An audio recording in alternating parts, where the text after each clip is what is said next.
하나님으로부터 오는 힘이 진짜다 제목으로 말씀 전하겠습니다. 우리가 타락을 하고 그 이후에 이제 바로 아담과 하와가 동침을 해서 자녀를 놓죠. 그래서 가인과 아벨, 형의 가인이고 동생의 아벨이죠. 형 가인은 농사를 짓는 사람이고 또 동생 아벨은 양을 치는 이런 사람이에요. 시간이 지나서 하나님께 제사를 드리는 이런 시점에서 이 가인은 땅의 소산으로 제물을 드렸고 또 아벨은 양의 첫 새끼와 기름으로 제물을 드렸어요.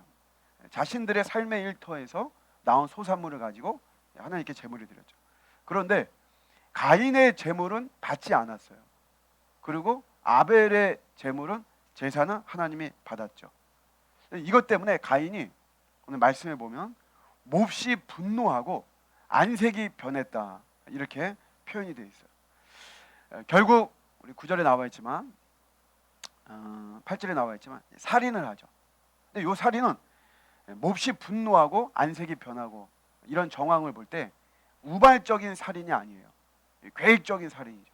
들에 데리고 나가서 거기서 살인을 한 거죠. 그렇지만 우리가 성경을 자세히 보면 이 살인을 막을 수가 있었어요. 7절에 하나님이 이렇게 말씀하셨죠. 마지막 부분을 보시면 죄가 너를 원하지만 너는 죄를 다스려야 된다 이렇게 말씀해 주셨어요. 자, 오늘 이 부분을 붙잡고 같이 나누고 싶은 거예요. 이대로 했다면, 이대로 이렇게 순종했다면 그러면 살인은 일어나지 않았을 거죠. 이게 이제 우리가 성경의 어떤 흐름상 성경 신학으로 볼 때 결국 죄로 인해 타락한 우리 인간은 이런 죄를 저지를 수밖에 없는 것이에요. 그런 모습을 보여주는 것인데 타락한 인간상을 보여주는 거죠. 죄라는 거는 죄는 죄의 본질은 하나님을 안 믿는 거예요. 이 땅에 우리에게 오신 예수 그리스도를 믿지 않고 내 안에 계신 이 성령님을 믿지 않는 것, 삼위 하나님을 믿지 않는 게 그게 죄입니다. 죄. 제가 신대원에 들어갔을 때 우리가 신학생들끼리 뭐 이렇게 말씀을 나누는데 어떤 좀 독특한 그 전도사님이 있었어요. 그분이 우리를 향해서 이런 질문을 하더라고요. 여러분들이 예수님을 믿느냐? 딱 그런 질문을 하더라고요. 처음엔 되게 좀 도발적이고 자기만 잘났나? 자기만 뜨거운가? 좀 그런 마음을 가졌는데 기도하면서 그 질문이, 그 도발적인 질문이 계속해서 제 마음에 울리는 거예요. 내가 정말 예수님 믿는 건가? 전체적으로 보면 제가 예수를 믿는 거죠. 그러나 정말 나라는 존재는 내가 매 순간, 매 상황마다 내가 예수님을 정말 믿고 있는 건가? 그런 마음이 탁 들더라고요. 그럼 내가 이렇게 믿지 못하고 내가 의지하지 못한다면 결국 내가 그 순간에 죄를 짓는 거구나. 죄는 예수님을 믿지 않는 것. 또 하나님의 말씀에 순종하지 않는 것. 그게 죄입니다. 이게 죄의 본질인 것이에요. 그래서 죄에서 모든 악이 나오는 거예요. 악이 나오는. 죄로 인해서 이 악이 나오는 거죠. 우리가 주위에 항상 경계해야 되는 것은 죄를 가볍게 보시면 안 됩니다. 죄를 뭐 한 번쯤이야 뭐 이게 아니에요. 죄라고 하는 것은 당장에 무너지는 것은 아니지만 당장에 무너지는 것도 있어요. 강력한 죄악들은 당장에 무너지는 거죠. 당장 무너지는 것은 아니지만 그러나 서서히 무너뜨려서 결국 죄의 문제를 해결하지 못하면 우리 신자들은 무너질 수밖에 없는 것이에요. 요즘 미세먼지 때문에 좀 굉장히 괴롭죠. 미세먼지하고 똑같은 것이에요. 당장에 내가 미세먼지를 마신다고 해가지고 내 폐에, 내 몸에 이상이 있는 것은 아니죠. 그래 이것을 가볍게 여기고 계속해서 내가 미세먼지를 과량으로 내가 마신다면 결국 내 몸에 무너지는 것이에요. 죄가 이거하고 똑같습니다. 그래서 죄를 다스리는 것이 중요합니다. 근데 문제는 뭐냐면 죄를 다스릴 능력이 나에게 있다는 거예요, 없다는 거예요? 나에게 없다는 거예요. 내 안에는 죄를 지을 수 있는 능력은 무궁무진하죠. 우리 가르치지 않아도 죄를 짓는 뭐 이런 거는 뭐 이게 엄청나요. 그런데 죄를 다스릴 수 있는 능력이 나에게는 없어요. 그렇다고 해서 내가 이 죄를 다스리는 이것을 방치해야만 되느냐? 그래서 안 되죠. 사울 왕과 다윗을 가지고 이야기할 때 사울은 다윗을 그냥 죽이려고 했잖아요. 그게 사울의 그냥 자기가 만든 사명이에요. 하나님의 뜻하고는 상관없이. 근데 다윗이 이 사울을 죽일 수 있는 기회가 2번이나 있었어요. 그래서 이 사울을 제거만 하면 다윗의 자신의 삶은 그 어려움이 없는 거예요. 그럼에도 불구하고 다윗은 사울을 죽이지 않았습니다. 그가 붙잡은 것은 뭐냐면 하나님의 기름 부음 받은 자를 내가 사사로운 감정에 의해서, 그렇죠 여러분, 어쨌든 사울이 다윗을 죽이려고 하니까, 그래서 만약에 자기도 어떤 감정에 의해서 죽이면 그 개인의 감정인 것이지 어떤 하나님 나라의 큰 어떤 명분에 의해서 그런 것은 아니잖아요. 그래서 자기의 어떤 사사로운 감정에 의해서 내가 기름 부음 받은 자를 해치는 거는, 이거는 죄를 짓는 것이다 이거지. 그래서 그 메시지가 중요한 게 뭐냐면 고난을 당하는 순간에도 범죄하지 말아야 된다는 것을 우리는 붙잡아야 돼요. 내가 어려움을 당할 때 어렵다라고 하는 것을 핑계로 우리가 죄를 우습게 여기고 가볍게 여기고 하는 경향성이 있는 거죠. 합리화하는 거죠. 내가 이렇게 어려우니까, 내가 이렇게 힘드니까. 그러나 그런 중에도 내가 더 신실하게, 하나님은 그걸 원하시는 거죠. 내가 어려움 속에서, 내가 고난을 당하고 있어요. 잘 안 풀려요. 오늘 우리 선교사님 짧은 말씀이지만 그런 여러 가지 막 준비하고 막 그랬는데 오히려 더 사역이 확 화라산처럼 터져야 되는데 그러지 않고 완전히 더 정반대의 어떤 이런 모습이 될 때, 그게 고난이죠. 우리 그런 거 힘들잖아요. 그럴 때 사실 우리는 어떤 유혹에 넘어갈 수도 있고 유혹에 빠질 수도 있고 그런 걸 어떤 핑계로 삼을 수도 있죠. 그러나 그럴수록 우리가 거룩하고 정결하다는 것은 그런 어려움 속에서 내가 죄를 짓지 않는 것이, 이게 중요한 것이에요. 근데 이제 능력이 없단 말이에요. 그래서 어떻게 해야 되냐? 하나님으로부터 오는 그런 힘을 우리가 가질 때 죄를 다스리는 줄로 믿습니다. 하나님으로부터 오는 힘이에요. 하나님으로부터 오는 힘. 내 힘으로 안 돼요. 항상 여러분, 우리 복음이 되려면 나는 안 된다, 이걸 항상 인정해야 돼요. 죄를 다스릴 수 있는 능력이 나에게는 없어요. 하나님의 임재라고 하는 책, 로렌스 형제, 거기 보면 그 형제가 이런 말을 해요. 하나님께 감사하며 기도를 합니다. 어떻게 기도를 하냐면 그날 하루를 돌아보면서 오늘 하루 내가 죄를 짓지 않은 것에 대해서 감사하며 기도하죠. 그러니까 죄의 유혹이 있었죠. 근데 그런 유혹에 넘어가지 않은 것에 대해서 그가 감사하며 기도를 해요. 그런데 어떻게 고백하냐면 나의 탁월한 영성으로 인해서 내가 죄를 안 지은 것이 아니고 하나님의 은혜로 죄를 짓지 않았습니다. 이렇게 고백을 하는 거죠. 그러니까 하나님께 이게 말하자면 붙들리는 거예요. 붙들리는 거. 우리가 죄를 안 짓는 게 내 어떤 의지나 내 다짐에 의해서 되어지는 것이 아니고 하나님의 손에 붙들려야 돼요. 하나님의 손에.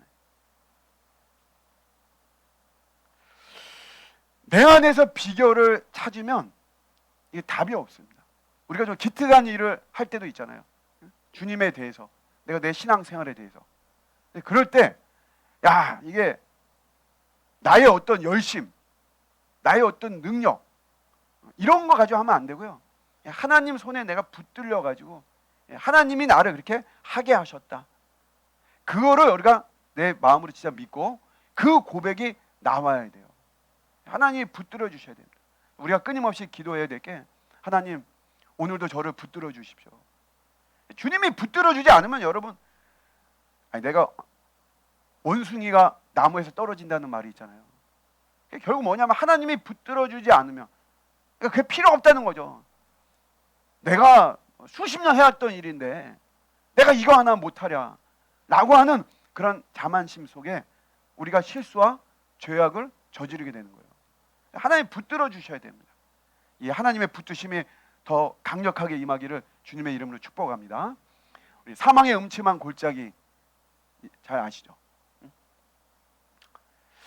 이 사망의 음침한 골짜기를 잘 통과하면 하나님의 큰 축복도 있고 내가 더 강해지고, 우리가 이런 걸 알아요. 알지만 사망의 음침한 골짜기를 좋아하는 사람은 아무도 없어요. 말 자체부터가 사망, 음침한, 골짜기, 야, 이거 괴롭습니다. 무섭고 이거 싫고 그러죠. 근데 우리가 이 현실에서 사망의 음침한 골짜기를 맞이할 때가 많잖아요. 근데 그럴 때 우리가 붙잡아야 되는 게 뭐냐? 하나님 나와 함께 하신다는 임마누엘의 신앙을 붙잡아야 될 줄로 믿습니다.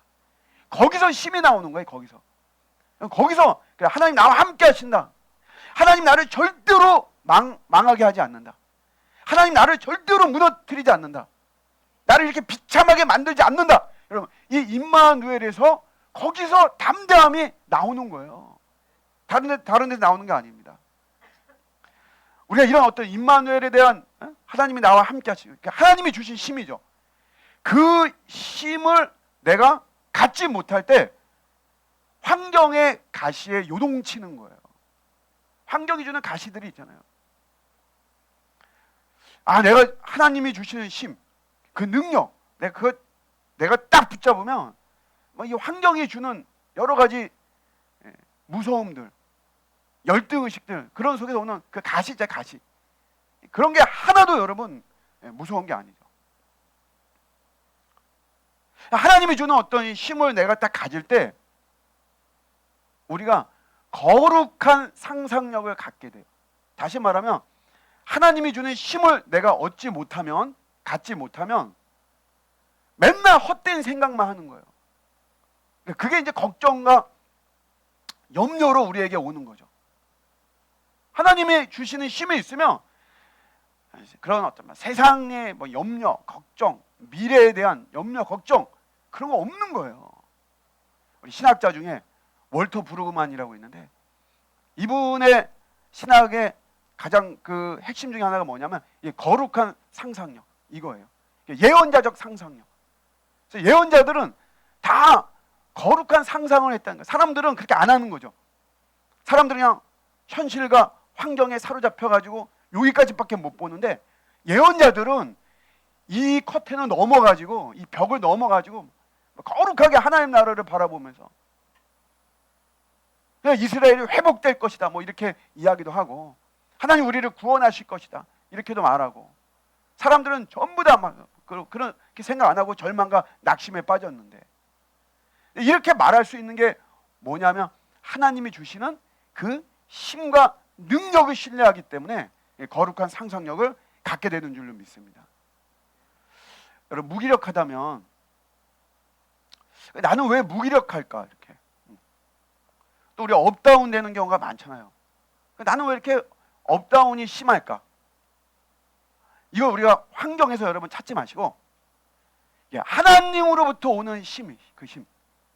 내가 그 힘에 있다면 우리가 무기력하지 않을 줄로 믿습니다. 내가 업다운하지 않는 거야. 하나님으로부터 오는 힘보다도 환경이 주는 힘을 내가 더 의지하기 때문에 환경이 나한테 우호적이면 나는 좀 내가 힘도 있고 나는 능력도 있고 이렇게 되고 근데 환경이 주는 그 힘이 약해지면 그럼 나도 덩달아서 내가 약해지고 그게 아니고 하나님이 주는 그 힘과 그 능력을 우리가 갖는다면 환경이 어떻게 되든지 간에 그 환경에 요동치거나 좌우되지 않을 줄로 믿습니다. 하늘로부터 오는 힘, 이게 중요해요. 이게 있을 때 하나님이 주시는 힘과 능력이 있을 때 모험도 합니다. 모험. 도전을 하는 거예요. 베드로가 예수님이 물 위로 오라 그랬잖아요. 나도 걷고 싶다고. 오라 그랬잖아요. 근데 여러분 보세요. 예수님이 계시는 물 위가 안전합니까? 아니면 예수님이 없는 배 안이 안전합니까? 어디가 더 안전해요? 당연히 여러분 바다 위 폭풍이 불고 비바람이 쳐도 예수님이 계시는 곳이 더 안전하죠. 아멘입니까? 거기 더 안전하죠. 아무리 배 안이에요. 막 럭셔리하고 안전장치 잘 돼 있고 그래도 거기에 하나님이 안 계시면 거기가 불안전한 곳입니다. 이게 내가 비록 바다 위지만 물 위지만 거기에 주님이 계시고 그 주님 나에게 힘을 주신다. 그러면 우리가 모험을 하는 거예요. 도전을 하는 겁니다. 원래 근본적으로 힘은 어디서 생기는지 아십니까? 힘은 모험을 하고 도전을 하는 속에서 힘이 생기는 거예요. 제가 헬스 중단했을까요? 계속 하고 있을까요? 계속 하고 있습니다. 제가 막 열심히 못 가서 그렇지 계속해요. 제가 그 무거운 거를 스쿼트 제 몸무게 그 사람은 몸무게 두 배를 해야지 아주 그냥 막 엄청나게 이제 그 근육이 막 뭐 세지고 막 그런다고 얘기는 해요. 근데 저는 지금 그렇게 하면 제가 깔려 죽고 그렇게 할 수는 없고, 근데 무게를 조금씩 높인단 말이에요. 그게 10kg, 5kg 이렇게 돼 있거든요. 제가 모험하는 거죠. 모험. 저도 모험하고 제가 도전하고 힘들어서 그거 놔버리면 얼마나 창피해요. 그래도 모험하고 도전하고 그런 속에서 힘이 근육이 생기는 거예요. 모험과 도전을 할 때 그때 하나님의 은혜가 더 강력히 임하는 겁니다. 교회가 하나님의 은혜를 맛보고 하나님의 성령이 역사하는 걸 이걸 맛보려면 교회가 모험을 하고 도전을 해야 될 줄로 믿습니다. 아무것도 안 하잖아요. 편해요. 편합니다. 제가 항상 말하지만 교회가 편한 건 아무것도 안 하면 교회는 편한 거예요. 예배는 그냥 뭐 원래 그냥 우리가 막 드리는 거니까 그냥 뭐 예배만 드리고 이러면 아무것도 안 하면 편해요. 그러나 우리가 선교를 하고 우리가 전도를 하고 우리가 제자를 어떻게든 키우고, 사람들은 다 죄성이 있는 거예요. 다 죄성이 있어서 주님께 가까이 안 나가요.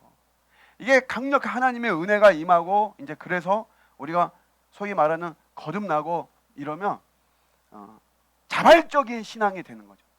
자원하는 신앙이 되어지는 거예요. 사실 하나님의 임재 연습의 로렌스나 이런 사람들이 우리에게 기중한 건 뭐냐? 사실 책의 내용은 별건 없어요.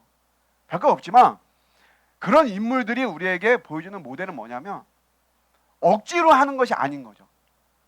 자원하는 그냥 주님이 너무 좋은 거예요. 우리 주님 너무 사랑스럽고 내가 구원의 감격이라고 그러잖아요. 내가 구원받은 게 이게 이렇게 귀한 것이구나. 오죽하면 예수님이 밭에 감추인 보화로 비유하잖아요. 그 밭에 그 보화를 발견하면 다 파는 거야. 우리 막 그 찬양 가사처럼 집에 냉장고도 팔아가지고 내가 그 밭을 사버리는 거죠. 이 귀한 거를 내가 알기 때문에. 이거를 내가 알면 내가 더 모험을 하고 도전도 하고. 우리 교회가 그러잖아요. 사람들은 하여튼간 주님께 안 가요. 주님께. 그 죄성은 주님과 자꾸 더 멀어지는 거예요. 그래서 멀어지는 어떤 환경만 딱 주어지면 그냥 멀어지는 거예요. 그래서 막 일이 주어져, 막 바빠. 그럼 주님과 더 멀어지는 거예요. 그게. 그럴수록 더 주님께 가까이 나아가고 항상 막 엎드려야 되는데. 저희가 우리 후배 목사 몇 명이 이제 저한테 제안을 해가지고 단톡방으로 그룹을 만들었어요. 그게 뭐냐면 기도방이에요. 기도방. 그래서 자기가 기도한 분량 1시간, 2시간, 3시간 그러면 이제 기도했다 이제 그걸 올리는 거예요. 그거. 안 그러면 자기 혼자만 하려니까 힘들거든요. 또 이제 교회가 있으면 괜찮은데 또 교회가 없어요. 없으니까 사실 딱 어디 마땅히 막 기도하기가 쉽지가 않죠. 가정에서 이렇게 기도한다는 것은 쉬운 게 아니거든요. 그래서 좀 더 정직하고 책임감 있게 기도하기 위해서 기도방을 만들고 거기에 올리는 거예요. 나는 오늘 분량 기도했습니다. 이렇게 올리는 거예요. 근데 거의 다 보다 보면 기도 안 했는데 기도했다고 올릴 수는 없잖아요. 양심이 있지. 그래서 올라오는 게 오늘 바빠서 기도 못했습니다. 솔직한 표현이죠. 애가 갑자기 뭐 갑상선 뭐 돼가지고 병원 쫓아다니느라고 못했습니다. 저도 뭐 바빠가지고 뭐 못할 때는 마찬가지로 바빠서 오늘 분량 못 채웠습니다. 저도 이렇게 올리거든요. 근데 우리가 흔히 하는 말은 뭐냐면 바쁠 때 뭐 하라는 거예요? 더? 그래 바쁠 때 더 기도하라 그러잖아요. 잘 나갈 때 뭐 하라는 거예요? 잘 나갈 때 더 기도하라는 거잖아요. 하나님의 축복이 임할 때 더 기도하라는 거잖아요. 그러면서 우리가 막 나가야 되는데 근본적으로 그렇게 안 하는 거죠. 하나님의 부르심과 하나님의 보내심은 본질이 고난이에요. 아멘이십니까? 하나님이 나를 부르셨다. 하나님 나를 어디로 보내셨다. 본질은 고난이에요. 제가 목사로 하나님이 저를 부르셨어요. 또 하나님이 저를 좋은 나무 교회로 보내셨어요. 본질은 고난입니다. 제가 목사가 되고 이래가지고 대우받고 대접받으려고 목사로 하나님이 부르신 게 아니에요. 모든 부르심과 보내심의 본질은 고난이에요. 제가 예전 교회에서 장례 나고 뭐 이제 막 이렇게 하면 뭘 했냐면 제가 그때 이제 한참 그 좀 성숙하지 못했을 때 아마 불평이 엄청 나왔어요. 뭐냐면 야 내가 이 운전기사다 운전기사. 내가 이 교육자로 내가 지금 사역하는 게 아니라 내가 이 운전기사다. 장례식 나면은 낮에는 시간 나는 사람이 없잖아요. 또 여자분들은 봉고차 모는 사람이 없잖아요. 승용차는 몰아도. 그러니까 제가 다 해가지고 지방에 막 갔다 오고 어디 결혼식 가도 제가 하고 가서 뭐 말씀 딱 전하고 뭐 쉴 틈이 없어요. 운전해서 계속 가는 거죠. 뭐 대구, 광주, 뭐 부산, 전주 가가지고 가면 이제 장례식 가면 가자마자 예배 드리죠. 끝나면 밥 먹죠. 그냥 바로 올라오죠. 지방 갔다가 이렇게 올라오다가 어떤 날 목사님 여기까지 왔는데 그때 어딘지 몰라요. 제가 뭐 정확히 기억은 오래돼가지고 여기까지 왔는데 뭐 예를 들어가지고 뭐 전주면 한옥마을 유명한데 한옥마을 한번 들렸다 가면 좋겠어요. 또 그렇게 이야기하니까 한 번도 한옥마을 들렸다 왔죠. 막 좋아하죠. 어쨌든 그렇게 가서 좋죠. 뭐 차로 해주죠. 밥도 어쨌든 뭐 다 밥도 먹죠. 구경도 하고 다 좋죠. 근데 뒤에서 나중에 무슨 말이 들리냐면 저 문목사 장례식 갔다 왔는데 남은 사람이 죽어서 아파서 고통을 당하고 슬퍼하고 있는데 어디 저기 들려가지고 구경이나 하고 오는 목사라고 이런 소리가 들리는 거예요. 그래서 그 다음부터는 그거 안 하는 거예요. 그래서 장례식 갔다가 그냥 바로 올라고. 그러면 쉬는 틈이 하나도 없어요. 딴 사람들은 그냥 차에서 오면서 졸기도 하죠. 제가 졸 수 있나요? 졸지도 못하죠.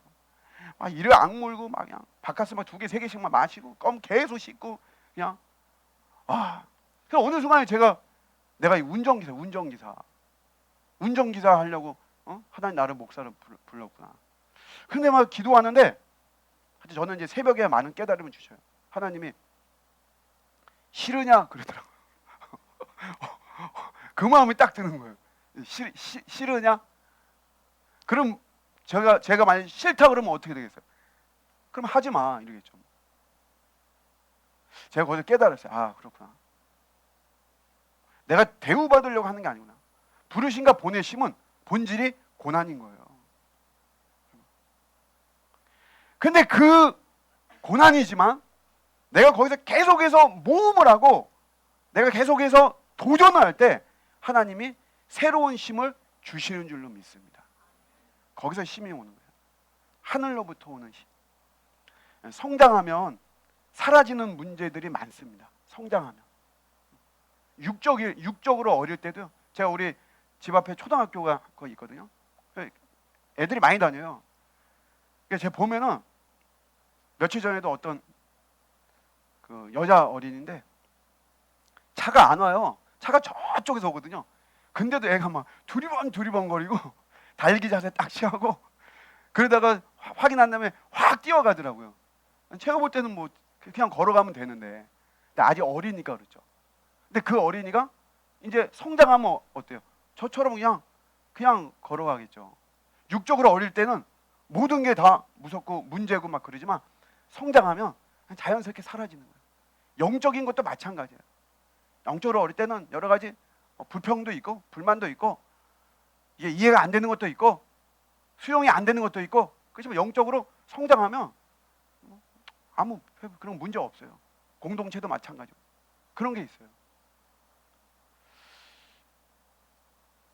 오래 참으면, 여러분, 인내하면 저절로 해결되어지는 문제도 엄청 많습니다. 인내하면. 근데 그 인내하는 게 힘이잖아요, 힘. 그 힘이 어디서 오는 거예요? 하나님이 주시는 힘이죠. 그 힘을 가질 때 우리가 너끈히 인내하는 줄을 믿습니다. 여러분, 죄를 다스려야 되는데 내 능력으로는 안 돼요. 하나님이 주시는 힘을 가질 때 우리가 죄를 다스리는 줄로 믿습니다. 늘 여러분 사모하시고 하나님이 주시는 힘, 그 힘으로 우리가 살아가는 것이에요. 주님이 주시는 힘이 충만한 저와 여러분들 되시기를 우리 주님의 이름으로 축복합니다. 아멘.